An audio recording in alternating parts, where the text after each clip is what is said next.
a gente está diante de um outro mundo. Né? E aí, como é que entra essa questão, né, como é que o direito internacional ele vai lidar com esse tema e com o tema da paz, com relação, por exemplo, à governança global, a uma nova governança global? Que não podemos esquecer, tirando a China, porque a China se reconstrói no século XX. Falar de paz e falar de solidariedade é a capacidade de cooperação. Olá, estamos começando mais um programa Polis e hoje temos mais uma super convidada especial, que é a professora Maria de Lourdes Albertini. A professora Maria de Lourdes, ela é professora da PUC Minas, do programa de pós-graduação em Direito, nosso programa de pós-graduação em Direito Internacional.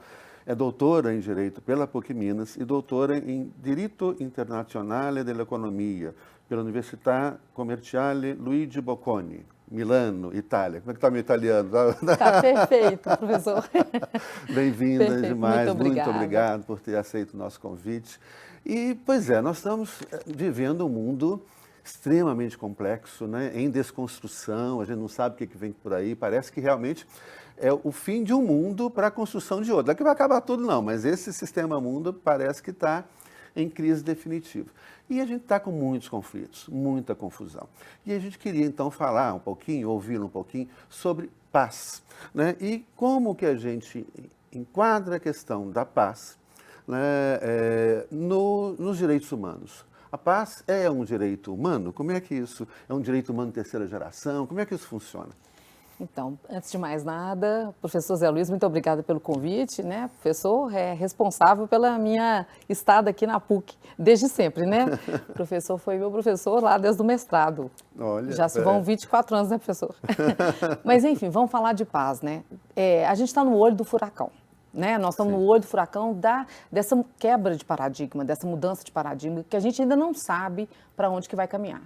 Falar de paz tem sido um enorme desafio, sobretudo porque toda essa ordem mundial que se construiu depois da Segunda Guerra Mundial, né? Essa ordem mundial baseada na paz como a terceira dimensão de direitos humanos. Né? Todos os povos têm o direito de viver em paz. Essa é o grande mote da ONU, né? E de toda essa ordem de governança global, de organismos internacionais que se construiu, sobretudo depois da Segunda Guerra Mundial. Quer dizer, o século XX ele foi marcado nessa tentativa de se garantir a paz. No entanto, a paz ela precisa ser pensada de uma outra perspectiva, eu acho, né, Zé? Porque... Sim. O que você acha? Não, pois é, eu acho que a primeira questão assim, que coloca, a gente está vivendo talvez um momento que é um momento onde nós já superamos aquele mundo pós-Segunda Guerra Mundial. Né? Ou seja, foi criado todo um sistema internacional para garantir a paz depois daquele horror, né, que foi a Primeira Guerra e a Segunda Guerra Mundial, né, a Declaração de Direitos Humanos, depois a criação da ONU, né, o Conselho de Segurança com aqueles 5 países, mas a gente está diante de um outro mundo. Né? E aí, como é que entra essa questão, né, como é que o direito internacional ele vai lidar com esse tema e com o tema da paz, com relação, por exemplo, à governança global, a uma nova governança global? Ou seja, você tem hoje outros atores, né? A gente está vendo aí um mundo multipolar se afirmando. Né? E aí eu queria ouvir um pouco sobre isso também. Como é que você acha essa questão da ONU? A ONU parece que não está dando conta mais, né, da sua tarefa. A ONU perdeu totalmente a credibilidade. Eu fico pensando de forma bastante concentrada, porque será que a ONU efetivamente alcançou seus objetivos? Quer dizer, se nós compararmos em outros grandes cenários internacionais de paz, por exemplo, o que foi o Congresso de Viena depois das guerras napoleônicas, né? Ou o que foi a Paz de Westfália depois de 1648. Talvez a ONU tenha alcançado seus objetivos porque ela completou 80 anos.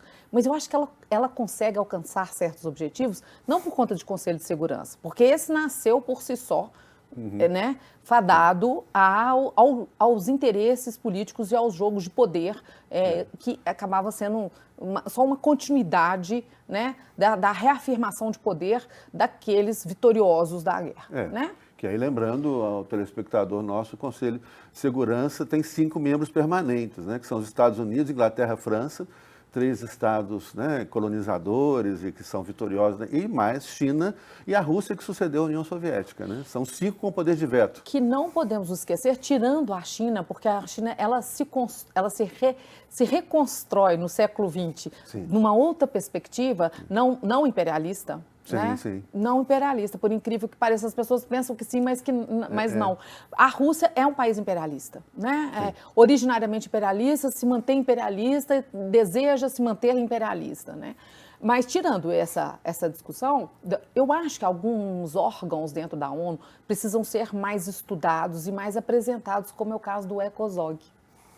Você não acha? Sim. Que é justamente o foco sobre as questões relativas à solidariedade, à redução da pobreza, à redução da fome, né?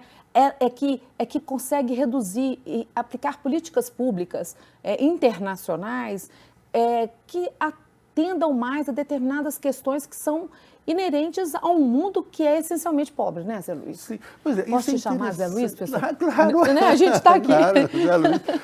Mas, assim, eu acho, a gente tem uma coisa muito interessante nisso tudo, que essa ordem pós-Segunda Guerra Mundial e a própria ONU, quer dizer, a sede da ONU é em Nova York, né?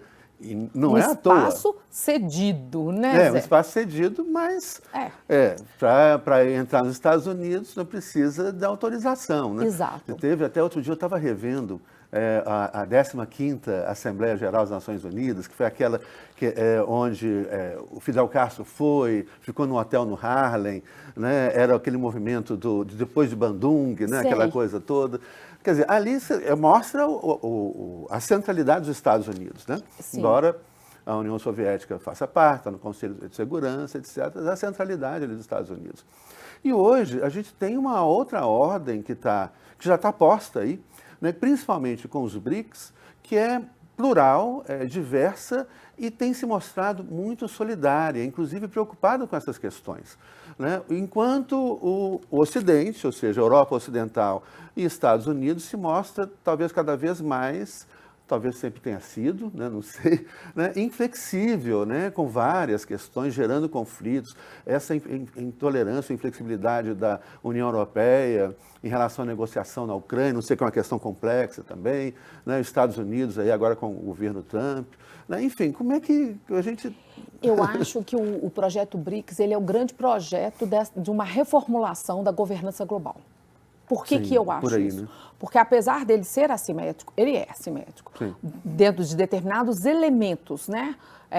O que nós precisaríamos de assimetria, de que simetria a gente estaria falando? Ou seja, quando a gente fala de BRICS, a gente está falando em capacidade de cooperação entre aqueles que estão dispostos que eu acho que falar de paz é falar de solidariedade. Falar de paz e falar de solidariedade é a capacidade de cooperação. Quer dizer, se nós conseguirmos cooperar mutuamente, nós faremos um programa melhor. Não é assim? Sim, quer dizer, quando a gente faz um bate-papo, não é? Claro, ou seja, a capacidade de conversar é a capacidade de cooperar. Sim. E cooperar é a capacidade de ser solidário. Sim, sim. Então, eu acho que a paz acaba sendo um fundamento moral no sentido de que deve ser um ideal a ser sempre perseguido para a promoção desta solidariedade. Sim. E aí a gente vê, por exemplo, eu acho que o que você acabou de falar tem tudo a ver com os exemplos que nós estamos vendo no mundo contemporâneo. Por exemplo, a postura do governo Trump é uma postura agressiva, de punição, né? Ele quer punir o mundo inteiro, taxação do mundo inteiro, de competição, de não diálogo, né? Mas de imposição da força norte-americana, da economia norte-americana. Enquanto a gente vê, do outro lado, os BRICS cooperando. Né? Então, realmente, ali e mais. Né? Outra coisa que você disse que é muito importante, que geralmente as pessoas ainda têm muito preconceito com relação à China, né? Enfim, pelo momento da história chinesa, etc., mas que a China ela não é império. Ou seja, ela não quer que ninguém adote o sistema de governo dela, ela vai negociar, né, comercialmente, respeitando a soberania de cada país. Então, são posturas muito distintas. A gente poderia dizer que, por exemplo, a postura dos BRICS hoje é uma postura que permite a pacificação, enquanto a postura ocidental, especialmente norte-americana, mas também, em parte, né, a Europa ocidental, é uma postura que de certa forma, incentiva, atiça o conflito, né?